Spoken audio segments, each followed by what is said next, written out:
Hey YouTube, it's Marita from the Nurse Lounge, and today we're going to do something that's very different.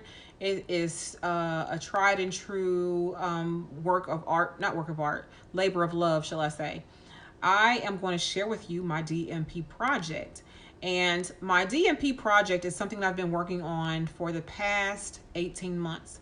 Let me give you the backstory on this, and then we'll jump right in.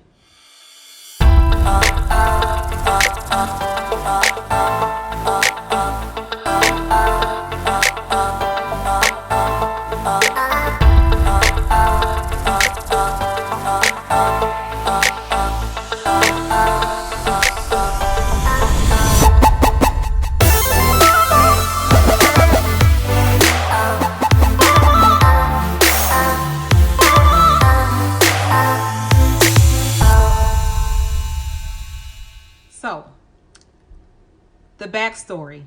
I am a doctoral student, and depending on when you see this, my title may have changed by then to Dr. Marita, and I would have earned my doctoral degree in nursing practice. So I'm a doctorate of nursing practice, depending on when you see this. Actually, I already know I'm not even uploading this until after I finish. So since I'm not uploading it after I finish, my title is Dr. Marita at this point in time. So by the time you see it, anyway. So I want to share with you what I've been doing when it comes to my project and how much work it takes to get to this point. So I'm going to kind of give you the backstory, why I chose my project and its title, and then I'm going to actually show you my presentation here soon so that you can kind of see what research is saying regarding this particular topic and why it is so dear to me as to why we have to make changes in nursing. So, first things first, if you don't know me, my name is now Dr. Marita, and I am a registered nurse. Some people are confused by the title of doctor, and that basically means that I have the highest degree you can get as a nurse. I have what's called a terminal degree, which means it's the highest that you can get. Just to dispel that myth, physicians do not own the title of doctor. So I want to say that physicians do not own the title of doctor, and I actually may create a whole other video on that. Matter of fact, note to self, my little notebook here. Let me put that in here real quick. Doctors do not own, physicians do not own the title.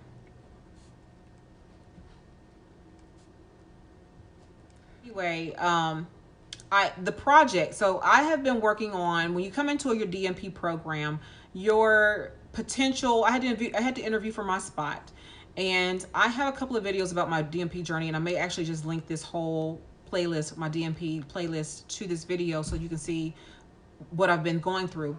But this journey has been a journey. So back in 2017, it's 2020 now. 2017, I had to go tell my potential advisors, because I wasn't accepted yet, what my topic would be about, or what I wanted my topic to be about. And I've always wanted to do something along the lines of why is it that we have issues with minority students not being successful in nursing school. So you will see in my presentation later that we have plenty of people who enroll, but we don't have them coming out as nurses, and there's reasons why for that.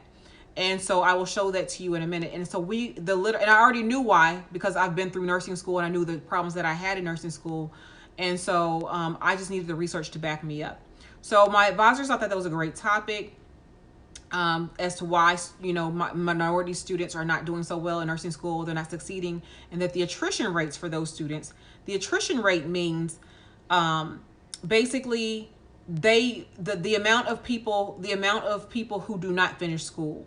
So if you have a high attrition rate, you have a high number of people who are not finishing the program, who are not graduating, they're dropping out for some reason. And mine specifically, I want to know about what the issues were, the attrition rates were for ethnic minority students, and why they were not successful. So that's what my project is basically about. There's a real title for it, which I'll give you in just a minute, but I wanted to kind of give you the backstory on that. And again, I know this to be truthful because I work in education. I'm a nurse educator, and I see students struggling. When I see my students and see them struggling, whatever happened to such and such? Oh, well, she she didn't pass a test, or her language barrier was an issue, or she had a baby, or this, that, and the other happened. We have to figure out why it is they're not making it and change those reasons as to why, so that we have more ethnic minorities in nursing profession, period. And that's what it's basically about. So anyway, I got accepted to the program. And about 18 months ago, it was time to actually start working on getting this research together. And so I started in January, or actually maybe not January. I started in maybe November of 2018. November 2018, trying to compile research to say, okay, this is what I really wanted to do, and see was there enough research out there that would actually prove or disprove what I felt was going on when it came to nursing minorities and their success rates in programs.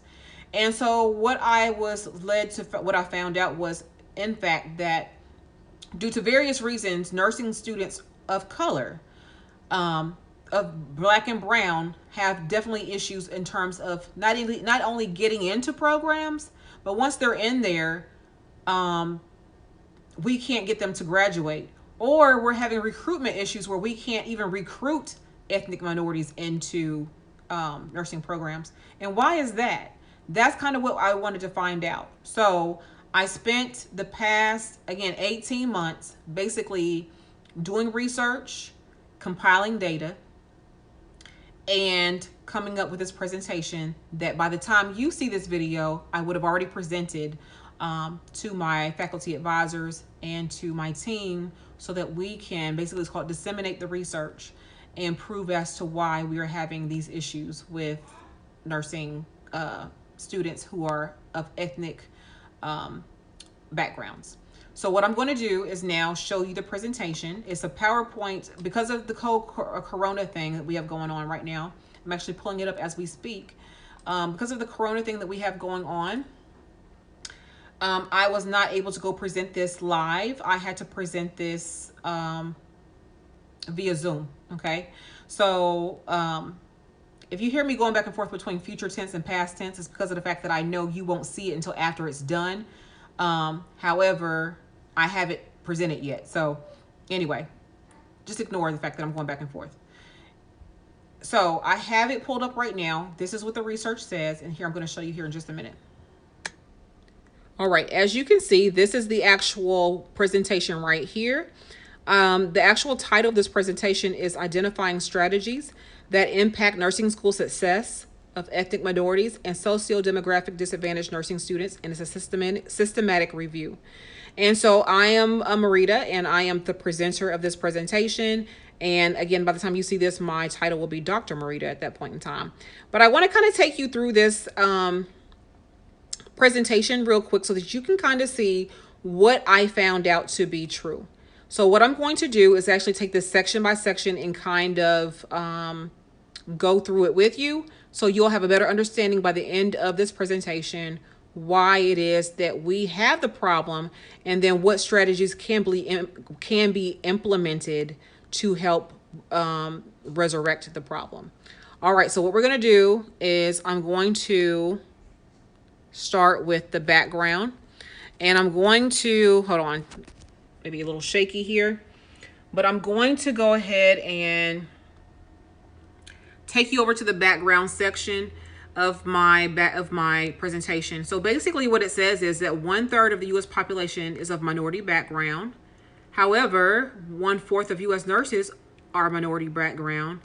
And what we have found to be true is that improved patient outcomes with diverse workforce, improved patient outcomes with diverse workforce for a diverse population. So what that basically means is the more diverse our nurse workforce is, the better a match they are for our diverse populations, which means their health outcomes will be greater because they have nurses that look like them. All right, so then what is my purpose of this presentation?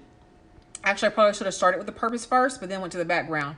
So the purpose of this presentation is to determine if strategies to enhance diversity in nursing education will improve the attrition rates of ethnic minorities and socio-disadvantaged nursing students, potentially resulting in a nursing workforce that can better meet the healthcare needs of a diverse population. So that kind of goes into my background as to why, we happen to need this, need more students who happen to look like me in the field of nursing. All right, so now what is our problem statements? Our problem statements are just that. They're problems. The lack of minority nurse educators actually sends a signal to potential students that nursing does not value diversity or offer advancement opportunities in the profession. And that is from the AACN, directly from their website. Nursing programs also struggle to attract and maintain interest due to negative role stereotypes, lack of direction from early authority figures, and misconceptions about nursing practice. And then, of course, greater degrees of socioeconomic inequality and social stratification correlates with negative educational outcomes. So these are some of the problems that we are having when it comes to our students. The students are not seeing people who look like me, so therefore they feel like this is not a profession for them. And then again, because of those negative role stereotypes and even racism, blatant racism, they are having issues with attracting them to the nursing programs. So what I want to look up was next, what's the current state of nursing as of right now, or as of 2016 anyway. This is the latest data that I could find.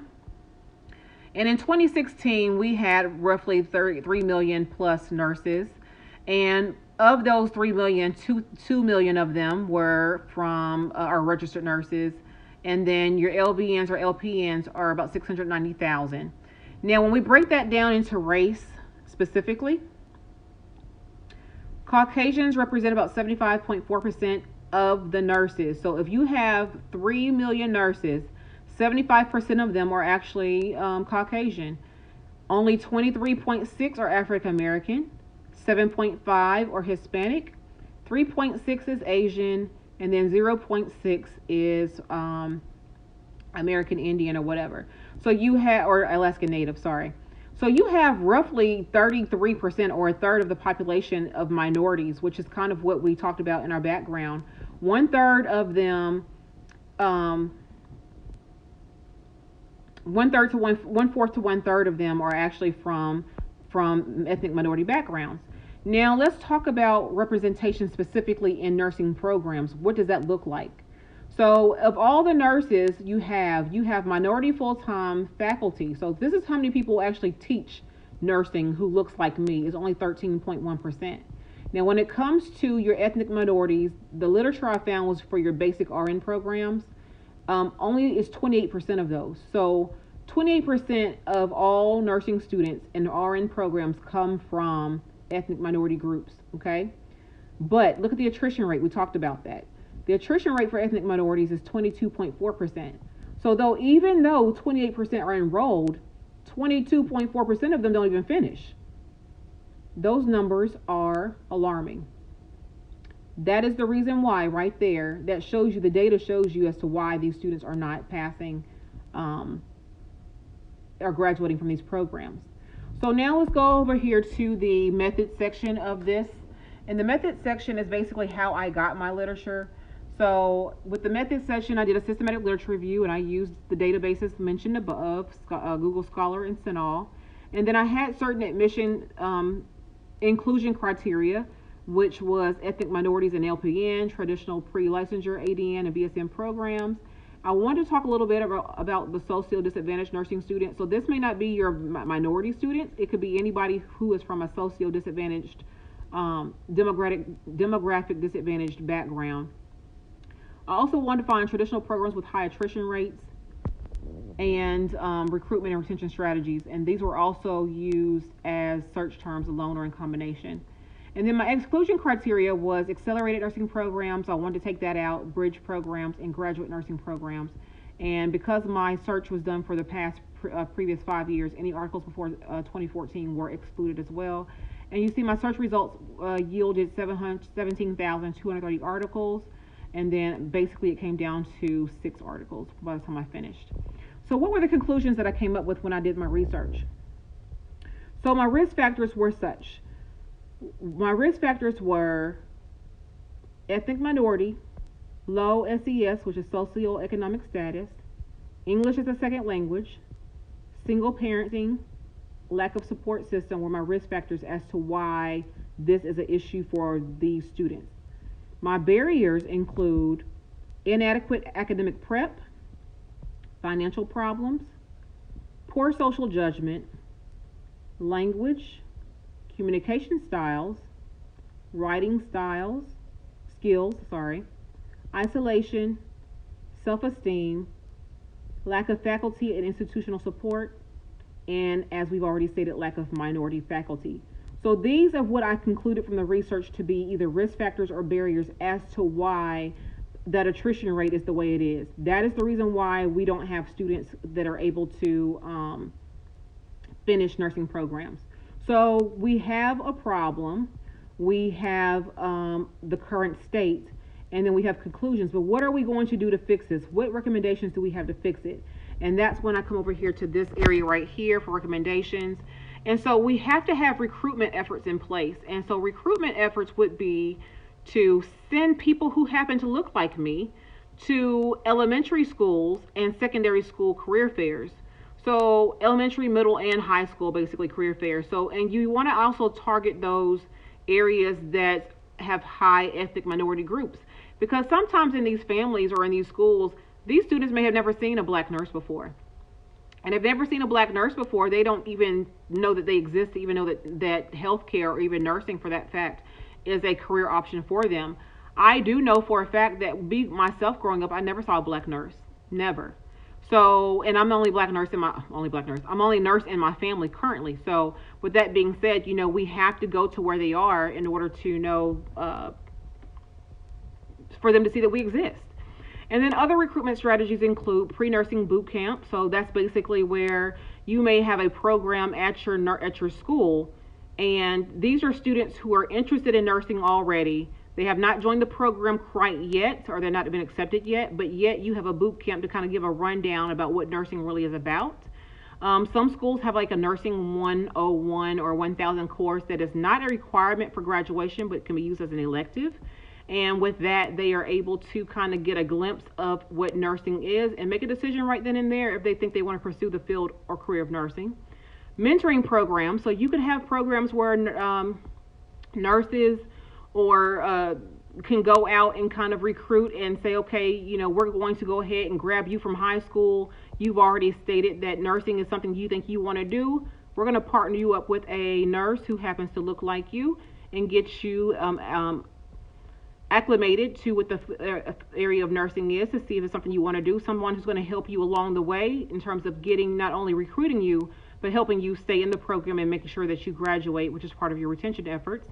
And then also minority faculty representation. So when it comes to recruitment efforts, if you send someone who looks like me out to this school, they're like, oh, so she actually teaches there? So that way, like, okay, well, people look like me actually teach at that school. I think that I would be able to probably go. So that's a recruitment method. Then retention. So now we have them in the program. We have them in the program already. They got accepted. They're excited about that. But now we got to keep them in the program. How are we going to do that? So let's focus on that now. So the same thing we did to recruit, we need to kind of use to retain. So you have over here minority faculty representation, which I've just mentioned why. You're going to have an orientation every semester or every whatever to acclimate them yet again to what the program is, what this class is, what it's about, ways that you can get help if you needed help, if you're falling behind, things like that, tutoring opportunities and stuff and such. Mentoring programs. So now that you're actually in the program, we are actually going to focus now on, again, aligning you with or partnering you up with someone who can, it could be a senior, where it says peer partners. It could be a senior student who has a junior student who is helping them along the way. They are just partnered up. It could be where you have a faculty who is an advisor to that student or serve as a role model to that student. Or you could actually have a nurse in the clinical setting. So maybe it's a certain hospital that you go to that you have minority nurses that are paired with students to help them acclimate better to the nursing profession. Remediation. So sometimes you need help. You feel like I know what to do, but for whatever reason, I'm not getting this. Providing a remediation is very important because it allows you to kind of go back over and talk about what it is you got wrong, why you got it wrong, and kind of help you, kind of tap into a different way of thinking and helping you with those critical thinking skills that are so paramount when it comes to nursing. And then the study testing skills prep, and the student prep and NCLEX prep, those kind of go hand in hand. So what are we doing to help our students learn the material? What are we doing to help them figure out how this works? And what are we doing when it comes to testing skills? How are they testing? Do they know how to take tests appropriately?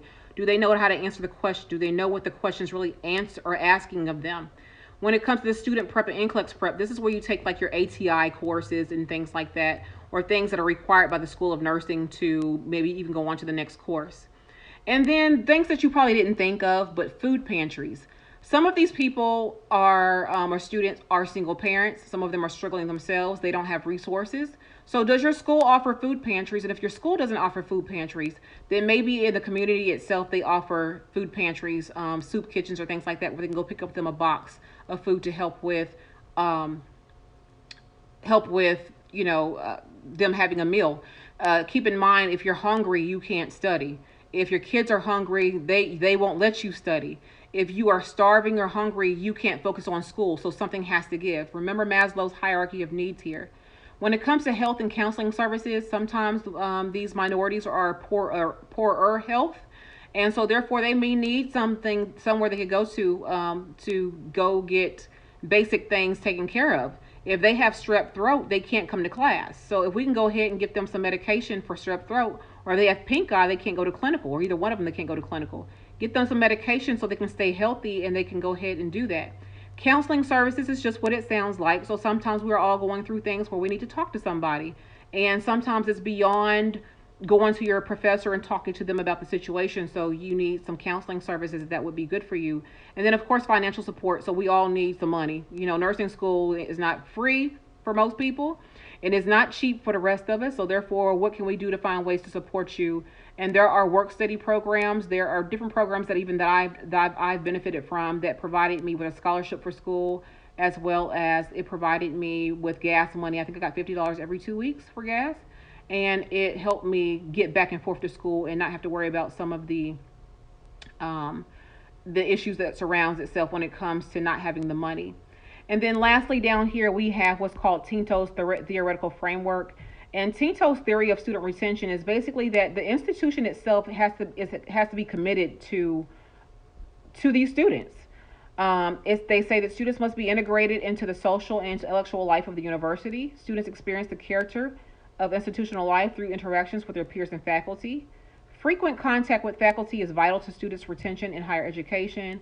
And informal encounters with faculty outside the classroom that are viewed by students as warm and caring and strongly associated with retention and graduation from the learning institution. So basically what Tinto's theory is saying is that the institution and the faculty themselves take a responsibility or have a responsibility to the student and making sure that they're successful in the program.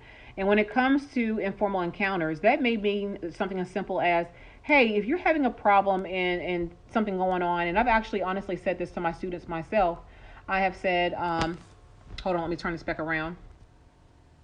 All right, so like I was saying, informal encounters with faculty simply can be something like I tell my students. I say when I first meet my students, and this has nothing to do with race, I say this to every student. I'll say, hey, if you have something going on at home that's going to distract you from today in clinical, please take me to the side and tell me what's going on.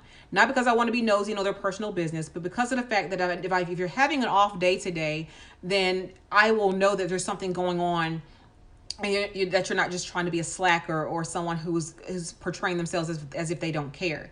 And you will have students that, kind of do that. So that's your informal way of saying, hey, I want to be here for you. I want to help you. I want to make sure that you know that I can try to help you or get you some resources if need be. These informal encounters is what helps students make them feel like that they can trust you. And trust is a big issue when it comes to students and faculty in general. So if we could do something to mitigate that, then we are actually ahead of the game here. So this right here, again, is my labor of love. This is what I've been working on for the past 18 months. And so this is what I will present, or by the time you see this, I would have already presented this presentation to my faculty advisors and things like that. We have to get more ethnic minorities into nursing, because if we do not, the population that we take care of out there is very much a melting pot of people, different backgrounds, ethnic, culture, whatever. And with that being said, we have to be sure that we are inclusive, because I can attest to minorities are receptive of minority nurses typically better. Typically. Actually, the research says that, and I know that to be true for the most part. And that's not 100% for the most part that, you know, they're said to be true. But prime example, I had a Vietnamese student, and we had a Vietnamese patient. And with that being said, there are certain things about the culture, honestly, that I'm like, okay, I'm not understanding why the patient's not doing X, Y, and Z.